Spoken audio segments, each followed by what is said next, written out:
Good afternoon, people in the UK. Welcome to yet another episode of the Car Park series. I want to talk today about, actually a little bit about my journey. So I think for the last couple of months, the energy has been fairly crazy.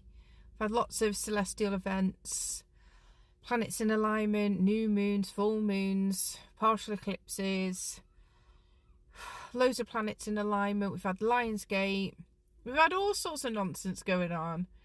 And I feel like a lot of us have felt topsy-turvy, inside out, upside down, you name it. We've been feeling it, right? I've got to a point in my healing journey, because obviously it's never ending, guys, right? We know this. I think I mentioned before, particularly on the lives, I do mention this quite a lot, that I had quantum healing. I thought it was in January this year, but it wasn't. It was actually November last year. So there's some sort of weird timeline situation going on there. But I've decided that I'm ready for my next round of it. And let me tell you, the first time I had quantum healing, it literally blew my head off. Blew it right off. Some of the things that she was saying and some of the healing, deep healing that we were doing was, it still stays with me now, as you could probably tell. It isn't for the faint-hearted.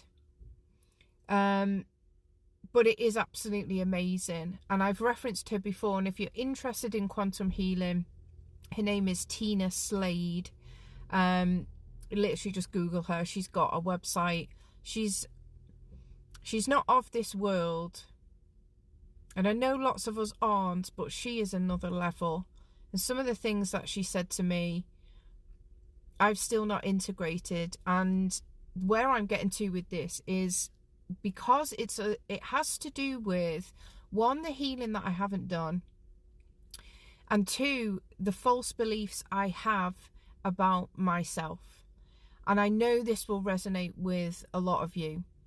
So I've talked before about shitty repeated patterns that I do, that we all do, that are very human behaviour. But also, we've brought quite a lot of that in from some of our past lives.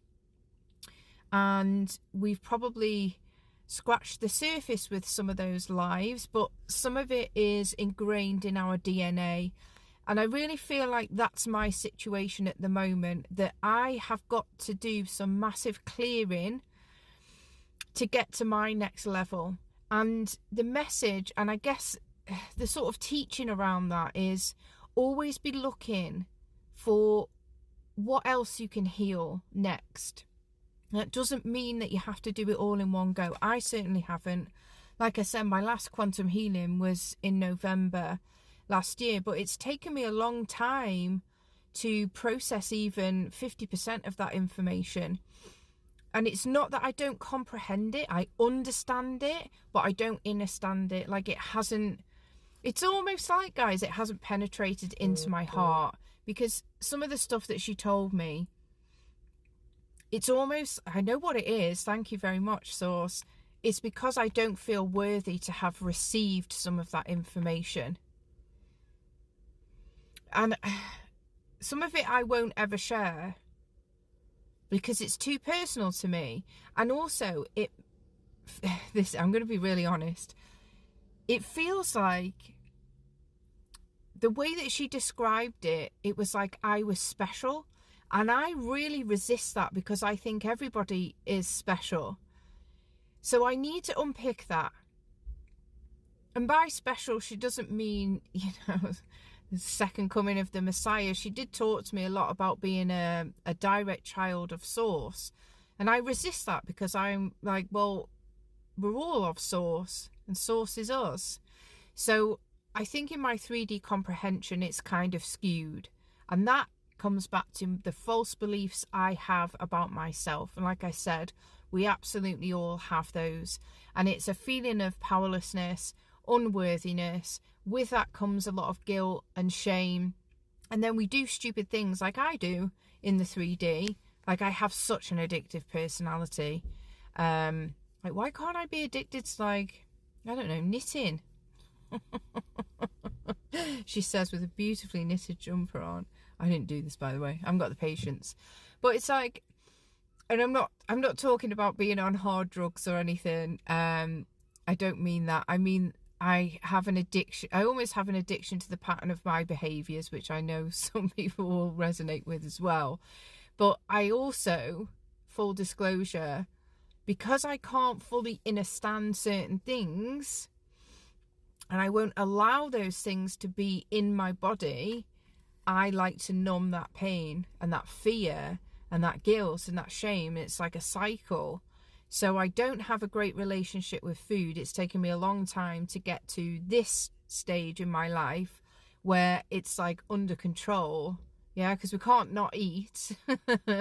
So I used to use that for like an emotional support when I was sad, when I was angry, you name it. You know, it does numb the pain a little bit for a certain period of time, and then you just go back into that 3D loop. But also, you know, things like alcohol.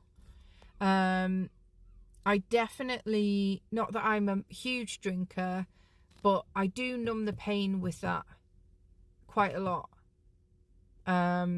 It's just to take the edge off, and it might just be one glass of wine, but it's because I'm avoiding doing the work. I know I am. So it's probably too much information, but you know me, I wear my heart on my sleeve, and I like to share. The purpose of this channel is to share my own experience, because I know that other people are likely going through the same thing. So my quantum healing session is on Wednesday. Last time I had a major detox. So, you know, when you have, I talk about when entities are removed from you, you have a major detox because you've gotten used to them being there. So when they're removed from your body, your mind and your spirit, there has to be a period of time where you process what it feels like to be just you. So it is a little bit like that when you have quantum healing, but I was shedding so much shit the last time. It took me about a month to get over it. But I'm going to share my journey. It might not be on lives because I think it's too much, and I will be very emotional because it has to come out of you and you have to allow that. But I'm definitely going to do some videos from Thursday onwards, keeping you updated on the process. I might share some of the stuff that she says to me. I might not. It depends. It depends how I'm feeling. But yeah, like I said, Tina Slade, not of this world. She's unbelievable. She was put here to help people heal on a deep, deep level. So if you're interested in contacting her, have a look at her website. She's wonderful. So I am a little bit trepidatious about Wednesday, but I'm also excited and looking forward to it. I want to see what comes out of it. So like I said, folks, I'll keep you updated. I might try and do a live later because I'm busy tomorrow. I'm doing a reading. Tuesday, who knows? I might do one Tuesday. I don't know why I made my ear look massive. Guys, I hope you're okay. I'm going to stop waffling now. I hope this was helpful. If you're not okay, you know where I am. And yeah, maybe I'll catch you all later. I love you loads, and I'll see you soon. Bye.